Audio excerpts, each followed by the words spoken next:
It has been a long time since Nintendo fans have gotten a really meaty Nintendo Direct. The last one we got in September, I think last year, was fine, and it literally drove me to tears, aka Pikmin 4.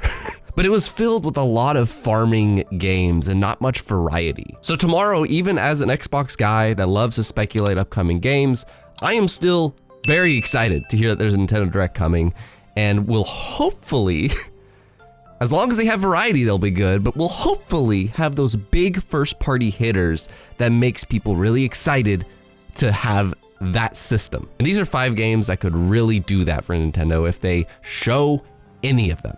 And you never know what to expect from Nintendo because they be Nintendo. They just do whatever the hell they want.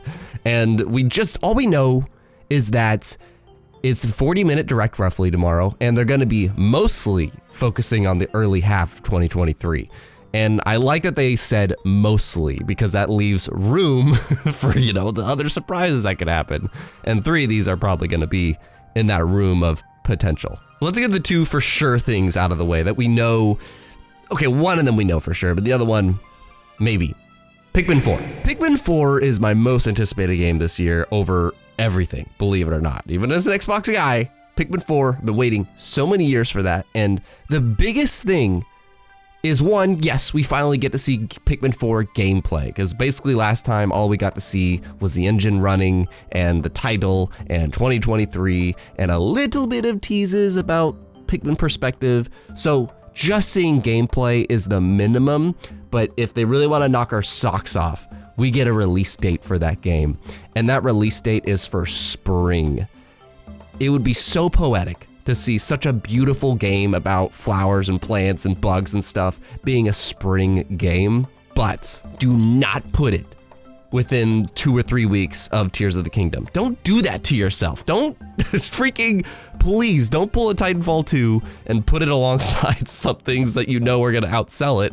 Just give it its own time, and it'll hopefully be a mid-April game. I could see that, like a mid-April game, early April maybe, but like, is the game ready? I don't know, but I'm gonna hope it is an April game that isn't any later than the 20th. Like, don't put it anywhere near Tears of the Kingdom. Let it have its time. And stay tuned, because I want to have a video speculating about like what are things that'd be really cool to see in Pikmin 4. But let's talk about the other obvious one. Tears of the Kingdom, your guys' second most anticipated game this year, according to you. Sell this game. That is the biggest thing. Sell this game. It doesn't feel like it is a sequel to Breath of the Wild yet, to me at least. Let me know how you feel.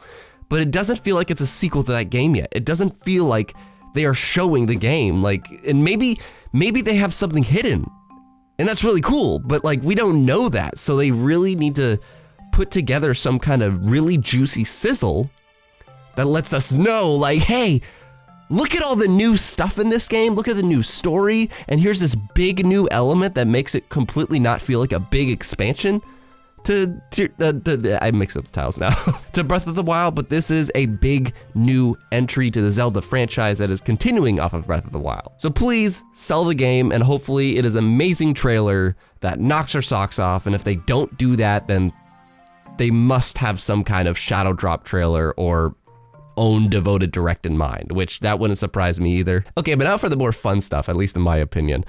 The unknowns, the dark horses, those mostly 2023 like things that they're teasing at. And the first one I want to mention is one that not enough people are going to be talking about, which is some love for your old IPs that haven't gotten a chance on Switch, most likely Donkey Kong or Star Fox. I will bring it up every time. The Switch is their most selling Nintendo system since, I don't know, the Wii or 3DS. Like, this is your chance to bring life into some old franchises of yours. Look at how successful Metroid was. Metroid Dread was a huge success. Give your other IPs some chance. And Donkey Kong hasn't got a new game since the Wii U, and Star Fox, same. Like, and obviously, people talk about F-Zero and Mother and stuff, but like, Donkey Kong and Star Fox are iconic enough faces in your IPs that I think would sell well. So what are you doing with those 2 IPs? So hopefully we see something like that. I don't expect that, but it'd be really freaking cool. The next unknown. What's the Mario team doing? It has been October 2017 since Super Mario Odyssey, and it has been February 2021 since Bowser's Fury and the port of 3D World. And, you know, was the Bowser's Fury game, like, was that, I'm sure it took a lot of effort, obviously. I'm not disrespecting any developers, but if that was by the Mario team, is that like, I feel like that was a side venture, you know? It was a great little thing, but what's the next big meaty Mario game? Is it 2D? Is it 3D? Is it continuing as, like, is it a sequel to Odyssey? Are you gonna do Breath of the Wild situation where you make a sequel to your really great game in 2017, first launch year? I don't know, but let us freaking know. Like, that'd be really cool to see you tease, you know, that'll be their big holiday game. Because right now, we have no idea what their holiday game is, and we have no idea what the Mario team is doing. But I'll tell you what, if it's a sequel to Odyssey,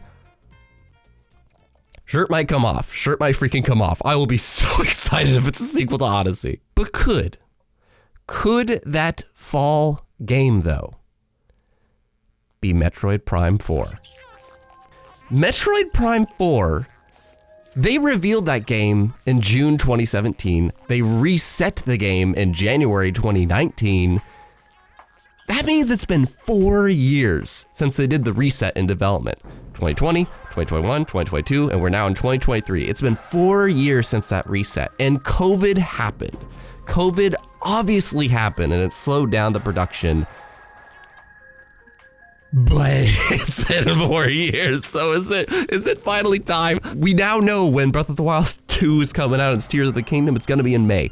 We now know when Bayonetta 3 comes out, and it already did come out. It came out at the end of last year.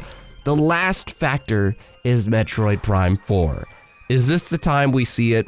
Probably not, but if it is, just saying, man, 4 years of development. I think it's time to at least remind us of its existence at the least. Because literally there's been nothing other than a cool banner that Retro put up, and that's it. If they do any of these 5 things, so I'm probably not gonna do more than 2, but if they do, great, it'll be awesome. Even as an Xbox guy, I will be through the moon to see any of these 5, and you can expect content on them coming up. I'll be reacting to the Direct. Maybe we'll have some reactions and discussions spawn off of it. So make sure you're subscribed if you want to see that, and don't forget to be geek, be proud, be awesome. I will see you in this video that YouTube wants you to watch.